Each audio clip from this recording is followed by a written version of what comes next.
Suppose we want to evaluate this expression. It says 3 plus 4 times 2. Well, one person evaluating the expression might think, well, let's see, it says 3 plus 4, gee, that's 7.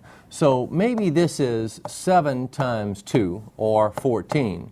And someone else might say, well, I see multiplication here, so why don't we multiply first? Another way to do it maybe is 3 plus, let's see, 4 times 2 would be 8, so 3 plus 8 would give us 11. These are different answers. One of these must be right and the other is wrong, but which one? Well, it turns out that because of situations like this, where we have a choice in performing two different kinds of operations, that we agree on some method of approaching this kind of problem. And we have what's called an order of operations agreement. You see, if it were the case that it were intended that we would add the 3 and the 4, we can give a guideline for that operation like this. We can actually add parenthesis into a problem, and the parenthesis means do this first. And so if we were adding 3 and 4 first, we would indeed get 14 when we evaluate the expression. But otherwise, we get the 11 as we found here. This would be the more correct way to do it without the parenthesis. At any rate, we have this order of operations agreement. We simply agree on sort of a priority in performing arithmetic operations in expressions like this. And the agreement is this. We start with parenthesis or other symbols of inclusion. There are 3 types. This is parenthesis, brackets, and braces. They all mean the same thing, and they mean do this first, and they could also mean multiplication. We'll get to that in a minute. I'll show you those situations. But the reason we have 3 sets of them is because sometimes they are nested within one another. So it's possible that we would have to use more than one in a particular problem. Well, at any rate, it says, these say do this first. Do this first in the problem, and then look outside of the symbol of inclusion to see what else is left to do. Well, the next thing we do, the next priority is to take care of exponents that appear in the expression, and after that we perform any indicated multiplication or division from left to right. Now, the multiplication and division don't take precedence over one another. It's whichever one occurs first from left to right in the expression. And then after that, we take care of addition and subtraction. So using this order of operations, you see, no wonder in this problem. Now let me go back to the original. See, it was 3 plus 4 times 2 like this. We have no parenthesis, so we skip that part of the order of operations agreement. We have no exponents, we skip that part of the agreement. The next idea in the agreement is multiplications or divisions from left to right. Well, from left to right, we have this multiplication. You see, that's why we multiply 4 times 2 first to get 3 plus 8 and then 11 for the value of the expression. All right, let's practice this a little bit with a few problems. Here we have a parenthesis involved, and the parenthesis says, do me first. And so we look inside the parenthesis, ignore everything else. The tendency here for students is to add the 3 and 2 because they come first in the problem left to right. And the tendency then is to put a 5 here to the left of the parenthesis. But do we want to do that? No, we want to work inside the parenthesis and bring down everything else.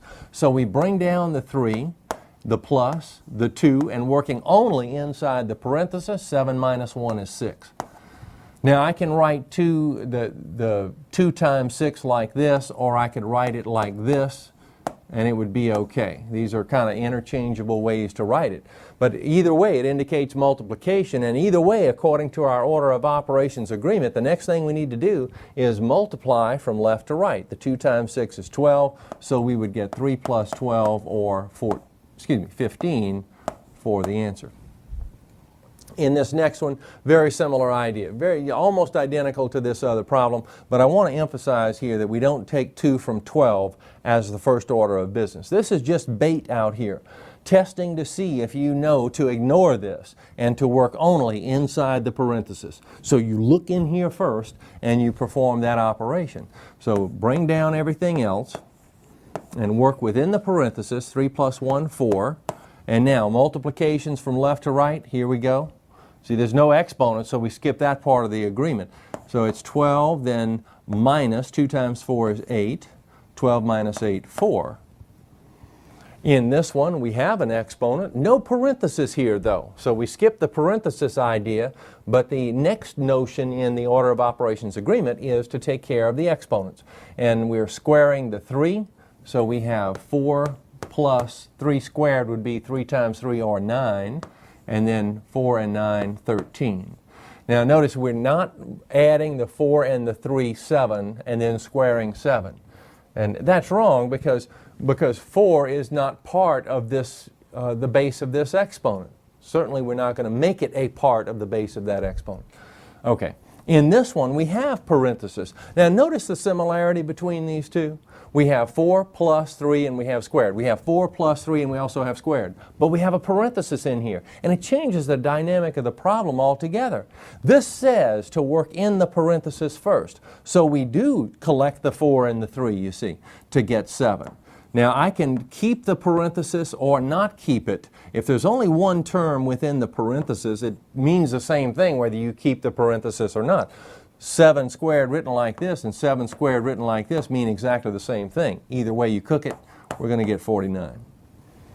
Now, here's one that's quite a bit more complicated. On this one and the next one, you might want to have a look at the problem and write it down on a piece of paper and try it on your own, and stop the tape when you do that, and then roll the tape to see if you have a correct solution. But here's how it goes. The order of operations agreement says work within parenthesis or other symbols of inclusion first. We see a parenthesis here, so we perform this operation first. And we bring down everything else in the problem. And it's important to discipline yourself to do that. It's 2 times. Now working in here, we get 5. Minus 2 cubed.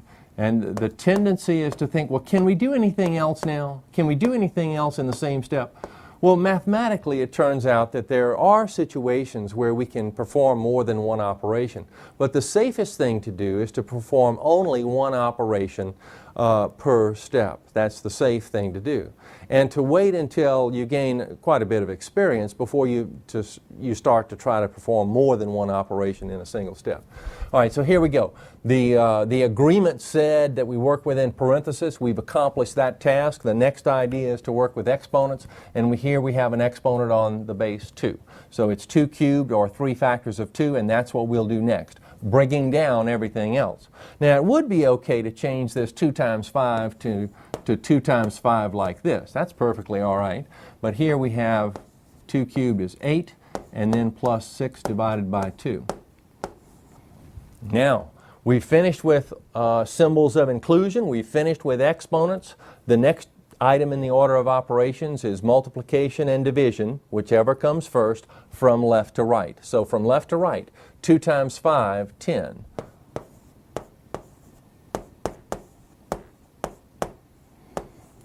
Again, multiplication and division from left to right.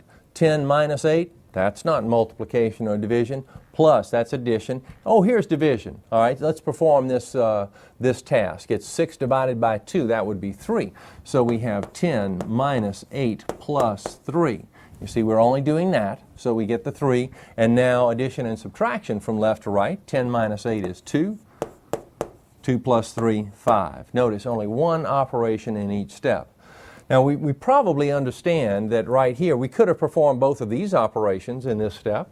After all, 10 minus 8 is 2. We imagine the 2 plus 3 gives us 5. So we could have done all of this maybe in one step. But right now, the safe thing to do is one operation per step. Here's another one. And this is another one that you may want to copy down, stop the tape, and try it on your own, and then roll the tape. All right, let's go through it. We're looking for, let's see, the first priority in the order of operations agreement is parenthesis. And we see the parenthesis way over here. So our attention goes right into this parenthesis, and we're looking inside here. Everything else is just background noise as far as we're concerned. All we're going to do is bring down all that business. So let's do that. We have 30 divided by 10 times 2 cubed plus 3. Now that's everything outside the parenthesis. We're working inside. 6 minus 2 is 4, so we do that. All right. The next order of business would be exponentiation, dealing with the exponents. We have one exponent here, So all we do, and our attention is just right in here. Just right in here. Everything else is just going to be brought down. So we have 30 divided by 10, and now we do this. 2 cubed is 3 factors of 2. 2 times 2 times 2, that's 8. So we have times 8, and bring this other business down just as we see it. All right, and away we go. The next order of business after the parenthesis, after the exponentiation, is multiplication and division from left to right. Now you might say, well, we have parenthesis over here. Yeah, that's true. The parenthesis here indicates multiplication. We have nothing to do inside the parenthesis. The emphasis in the order of operations agreement when we talk about symbols of inclusion is to work inside, to see if there's some activity or some operation that we can perform inside. And then we treat it as though it were just another multiplication symbol, because it is. All right, let's see. From left to right, multiplication and division. Oh, bam, we encounter one right here. 30 divided by 10 is 3. And I'll just bring down everything else just the way I see it. Now, I could use a dot here, and that would be okay. All right, from left to right, multiplication. 3 times 8, 24. I could use the dot here again. Left to right, the multiplication rather than the addition here. So we have 24, and my attention is here. 3 times 4, 12. And then collecting 24 with 12, 36 is the answer.